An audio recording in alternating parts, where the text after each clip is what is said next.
انسانی ہاتھوں سے تعمیر کیے ہوئے عجائبات کی بات کی جائے تو اس دنیا میں ہزاروں ایسے عجوبے موجود ہیں جنہیں انسان نے اپنی کاریگری اور ہنر سے عظیم تاریخی ورثہ بنا دیا۔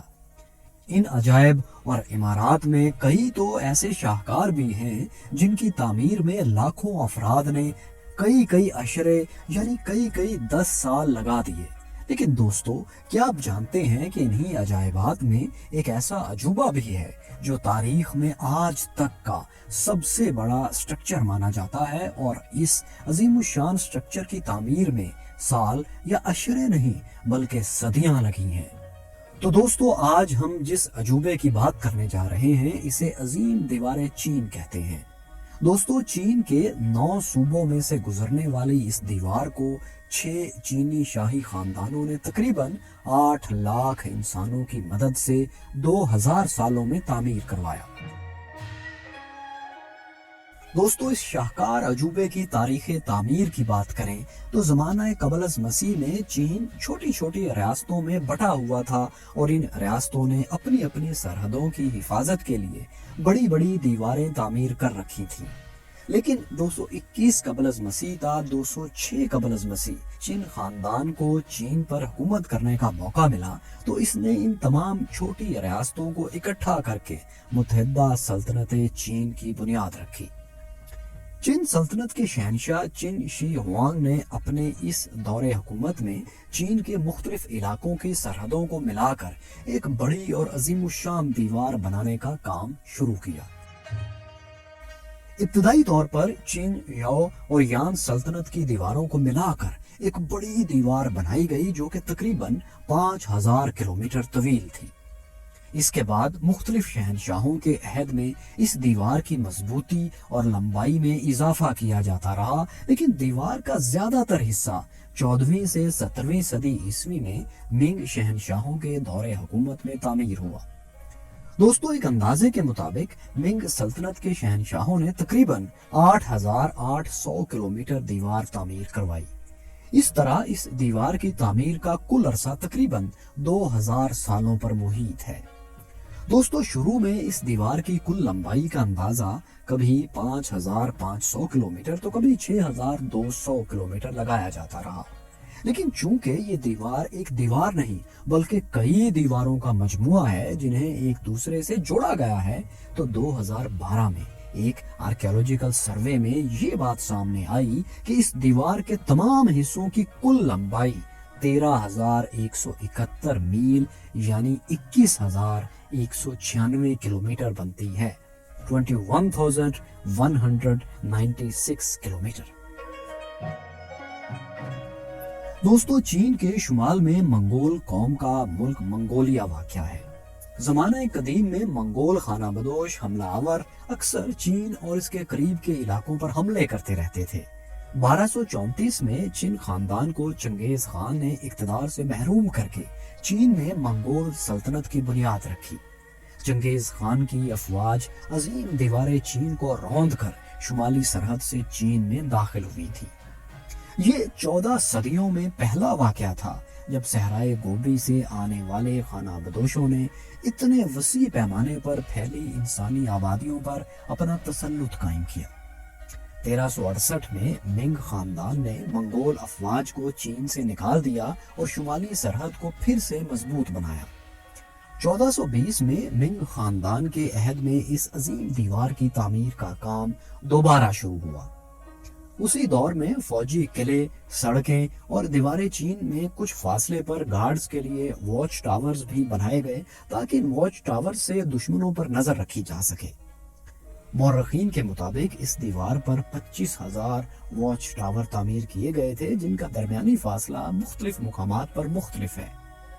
ان واچ ٹاورز کا درمیانی فاصلہ بعض جگہوں پر انتہائی معمولی جبکہ بعض مقامات پر 3 میل سے بھی زیادہ ہے۔ یہ واچ ٹاورز 3 منزلہ تھے اور ان کی چھتوں پر ارد گرد کے علاقوں پر نظر رکھنے کے لیے بالا خانے بھی تعمیر کیے گئے تھے۔ دوستو، یہ واچ ٹاورز ایک مقام سے دوسرے مقام تک سگنلز بھیجنے کے لیے بھی استعمال کیے جاتے تھے۔ اگر کسی مقام پر دشمنوں کا حملہ ہو جاتا تو آگ جلا کر باقی ٹاورز تک اس حملے کے متعلق خبر دی جاتی تھی۔ ایک ریسرچ کے مطابق ایک ٹاور سے ایک دن میں 620 میل دور تک سگنل بھیجے جا سکتے تھے۔ دوستو ایک اندازے کے مطابق اس دیوار کی تعمیر میں تقریباً 8 لاکھ لوگوں نے کام کیا، جن میں 3 لاکھ فوجی جبکہ 5 لاکھ عام چینی شہری تھے۔ اس عظیم الشان دیوار کے میٹیریل میں ریت، اینٹیں، چونے، لکڑی اور پتھر کا استعمال کیا گیا۔ اس کے علاوہ کچھ جگہوں پر ان اینٹوں کو جوڑنے کے لیے چاول کا گودا بھی استعمال کیا گیا ہے۔ ایک اور اندازے کے مطابق اس کی تعمیر میں تقریباً 3 ارب 87 کروڑ 3.87 بلین اینٹیں استعمال ہوئی ہیں۔ دوستو یہاں ایک اور بات بھی قابل ذکر ہے کہ ایک پہیے کی ہاتھ سے چلنے والی ریڑھی بھی چائنا کے اسی قدیم دور کی ایجاد ہے اور اسے سب سے پہلے دیوار چین کی تعمیر میں استعمال کیا گیا تھا۔ دوستو اس کے علاوہ دیوار چین کا کل وزن ایک اندازے کے مطابق تقریباً 5 کروڑ 80 لاکھ ٹن تک ہو سکتا ہے۔ یہ دیوار مختلف مقامات پر 25 اور کہیں کہیں 50 فٹ بلند ہے اور اس کی چوڑائی کی بات کی جائے تو کہیں کہیں اس کی چوڑائی 15 فٹ اور کچھ مقامات پر 30 فٹ ہے۔ اہم دفاعی گزرگاہوں کے قریب دیوار کو خانہ بدوشوں اور وحشیوں کے حملوں سے محفوظ بنانے کے لیے اس میں سے مزید دیواریں بھی نکالی گئی ہیں۔ چین خاندان کے بعد ہان، منگ اور سونگ خاندانوں نے بھی دیوار کی تعمیر و مرمت میں اپنا حصہ ڈالا۔ ایک اندازے کے مطابق اس دیوار کے تمام حصوں پر خرچ ہوئی رقم آج کے حساب سے تقریباً 95 ارب ڈالرز بنتی ہے، 95 بلین ڈالرز۔ دوستو شہنشاہ چن شی ہوانگ ایک ظالم شہنشاہ کے طور پر جانا جاتا ہے۔ یہ شہنشاہ اس دیوار کی تعمیر اور اتحاد چین کے علاوہ تانبے کا ایک نیا سکہ جاری کرنے، ریشم کو رواج دینے، اوزان اور پیمانوں کو ایک معیار پر لانے، لوہے کے ہتھیار اور زرعی آلات بنانے، ایک بڑی نہر اور کئی بڑی بڑی شاہراہیں تعمیر کرنے کے لیے بھی مشہور ہے۔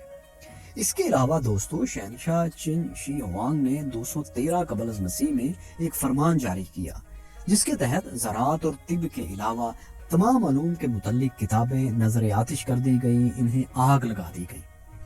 ان جلائی جانے والی کتابوں کے مصنفین اور بڑے بڑے اسکالرز کو بھی اسی شہنشاہ کے عہد میں زندہ جلا دیا گیا۔ دیوار چین کی تعمیر میں لاکھوں لوگوں کی خدمات زبردستی بطور طاقت لی گئی تھیں۔ مورخین کے مطابق شہنشاہ چن نے اپنی مملکت کے ہر تیسرے شہری کو جبری طور پر اس دیوار کی تعمیر پر لگا دیا تھا۔ ایک اندازے کے مطابق اس کی تعمیر کے دوران تقریباً 4 لاکھ انسان اپنی جانوں سے ہاتھ دھو بیٹھے۔ اسی لیے اس دیوار کو the longest graveyard of the world یعنی دنیا کا سب سے طویل قبرستان بھی کہا جاتا ہے۔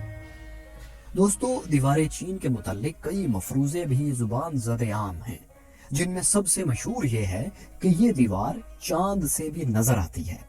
یہ مفروضہ 1929 میں نیشنل جیوگرافک میگزین میں چھپنے والے ایک آرٹیکل میں پیش کیا گیا، جس میں کہا گیا کہ انسانی ہاتھ سے تعمیر ہونے والی اس دیوار کو چاند سے دیکھا جا سکتا ہے۔ لیکن اس حوالے سے ناسا کے خلابازوں نے بتایا کہ اس علاقے کی نشاندہی تو کی جا سکتی ہے، لیکن دیوار چین اتنی بلندی سے انسانی آنکھ کی مدد سے ہی صاف نظر نہیں آ سکتی۔ ان کا مزید کہنا تھا کہ اس بات میں کوئی شک نہیں کہ خلا میں تقریباً 250 سے 300 کلومیٹر اونچائی سے نظر آنے والا یہ دنیا کا واحد عجوبہ بہرحال ہے۔ اس کے علاوہ ایک اور مشہور مفروضہ اس کی تعمیر سے متعلق ہے۔ کہا جاتا ہے کہ اس دیوار کی بنیادیں انسانی ہڈیوں سے تعمیر کی گئی، لیکن اس مفروضے کی سچائی آج تک ثابت نہیں ہو سکی۔ البتہ کچھ مقامات پر انسانی ہڈیاں ضرور ملی ہیں، لیکن ریسرچرز کے مطابق یہ ہڈیاں ان مزدوروں کی ہیں جنہوں نے اس کی تعمیر میں اپنا حصہ ڈالا۔ اس کے علاوہ کئی لوک کہانیاں بھی مشہور ہیں، جن میں ایک لڑکی منگ کی کہانی بھی ہے جو دیوار چین کی تعمیر کے دوران اپنے شوہر کو ڈھونڈنے نکلی۔ موسم کی شدتوں اور سفر کی تکالیف کا سامنا کرتے ہوئے جب وہ دیوار تک پہنچی تو اسے پتا چلا کہ اس کا شوہر مر چکا ہے۔ کہتے ہیں کہ مینگ یہ خبر سن کر اتنا روئی کہ اس کے آنسوؤں سے دیوار کا ایک حصہ ڈھہ گیا۔ یہ کہانی کئی چینی کتابوں میں ملتی ہے اور اس پر لوک گیت بھی لکھے گئے ہیں، لیکن ظاہر ہے ایسا ممکن نہیں ہے۔ دوستو یہ دیوار چین کے مشرق میں ہوبے صوبے سے شروع ہو کر مغرب میں گینسو صوبے کے ایک مقام جائی گوان تک جاتی ہے۔ یہ قلعہ نما دیوار پہاڑوں، میدانوں، سبزہ اور صحرائے گوبی سے ہو کر گزرتی ہے۔ ساتھیوں، جائی گوان کے مقام پر ایک عظیم الشان درہ بھی موجود ہے۔ دیوار کا یہ حصہ بشمول درہ جائی گوان 1772 سے 1539 کے درمیان منگ خاندان نے تعمیر کروایا۔ اس درے کے متعلق ایک چینی ماہر انجینئر کی کہانی بھی بہت مشہور ہے۔ چینی انجینئر نے درے کی تعمیر کے حوالے سے حساب لگایا کہ درہ جائی گوان کی تعمیر کے لیے 99,999 اینٹیں درکار ہوگی۔ حکام کو اس کی بات کا یقین نہیں آیا اور انہوں نے کہا کہ اگر اس کے حساب میں ایک اینٹ بھی غلط نکلی تو سارے مزدوروں کو 3 سال قید و مشقت بھگتنا ہوگی۔ تعمیر مکمل ہونے کے بعد لیکن ایک اینٹ بچی پڑی رہ گئی۔ حکام نے جب اس بچ جانے والی اینٹ کے حوالے سے پوچھا تو انجینئر نے بڑے اعتماد سے کہا کہ یہ اینٹ مفوق الفطرت ہستی، کوئی دیوتا وغیرہ یہاں رکھ گئے ہیں اور اگر اسے چھیڑا گیا تو دیوار نیچے گر جائے گی۔ چنانچہ کسی نے اس اینٹ کو ہاتھ نہیں لگایا اور دیکھیے کہ یہ اینٹ آج بھی وہاں موجود ہے۔ اس شاہکار کو 1987 میں 1987 میں یونیسکو نے عالمی ورثے کی لسٹ میں شامل کیا اور پھر 20 سال بعد اس عظیم دیوار کو 2007 میں دنیا کے جدید 7 عجوبوں میں بھی شامل کر لیا گیا۔ اس سے پہلے 1966 سے 1976 کے درمیان کلچرل ریولوشن کے وقت اس دیوار کو کافی نقصان پہنچایا گیا اور اس کی اینٹیں اور پتھر دیوار کے قریب رہنے والے چینیوں نے اکھاڑ کر اپنے گھر تعمیر کر لیے، لیکن چائنا نے بہت جلد اس کی مرمت کروا کے اسے دوبارہ حکومتی تحویل میں لے لیا۔ 1938 میں چین اور جاپان کے درمیان ایک جنگ بھی اس دیوار پر لڑی جا چکی ہے جسے سیکنڈ سائنو جاپانیز وار کہا جاتا ہے۔ اس جنگ سے بھی دیوار کو کافی نقصان پہنچا۔ دوستو، اگرچہ قدیم دور میں اس دیوار کا مقصد چین کو منگولوں کے حملوں سے بچانا تھا، لیکن 20ویں صدی کے آخری اشروں میں اس دیوار نے ایک مشہور ترین سیاحتی مقام کی حیثیت اختیار کر لی ہے۔ دیوار چین کو پہلی بار دنیا بھر کے سیاحوں کے لیے 1970 میں کھولا گیا اور آج بھی لاکھوں سیاح ہر سال اسے دیکھنے کے لیے چین کا رخ کرتے ہیں۔ ایک اندازے کے مطابق سالانہ 1 کروڑ 10 ملین سے زائد سیاح اس دیوار کو دیکھنے کے لیے آتے ہیں۔ دارالحکومت بیجنگ سے ملحقہ علاقوں میں اس کی لمبائی تقریباً 600 کلومیٹر سے زائد بنتی ہے، اس لیے آج دیوار کا سب سے مشہور ٹورسٹ پوائنٹ بیجنگ ہی ہے۔ دوستو، اس کے علاوہ یہ بات بھی دلچسپی سے خالی نہیں کہ اس دیوار کو دنیا کے مختلف ممالک کے سربراہان وزٹ کر چکے ہیں۔ یہاں ہر سال ایک میراتھن منعقد ہوتی ہے جس میں 2500 افراد حصہ لیتے ہیں۔ چائنا ہر سال تقریباً 15.5 ارب امریکی ڈالرز دیوار چین کی سیاحت سے کماتا ہے۔ ساتھیوں، اس ہزاروں میل لمبی دیوار کو کئی لوگوں نے پیدل چل کر عبور کیا ہے۔ سب سے پہلے یہ ریکارڈ ایک امریکی مہمجو ولیم جیل نے 1908 میں بنایا، جس نے 5 ماہ میں اسے عبور کیا۔ اس کے بعد 1985 اور 86 میں چند چینی مہمجوؤں نے اسے عبور کیا۔ ان کے علاوہ 1987 میں ایک برطانوی سیاح نے اور ان سب کے علاوہ بھی کئی لوگوں نے پوری دیوار چین کو کئی بار عبور کیا ہے۔ دوستو، تو انسانی ہاتھ سے بنے دنیا کے سب سے بڑے شاہکار کے متعلق آپ کو ہماری یہ ویڈیو کیسی لگی؟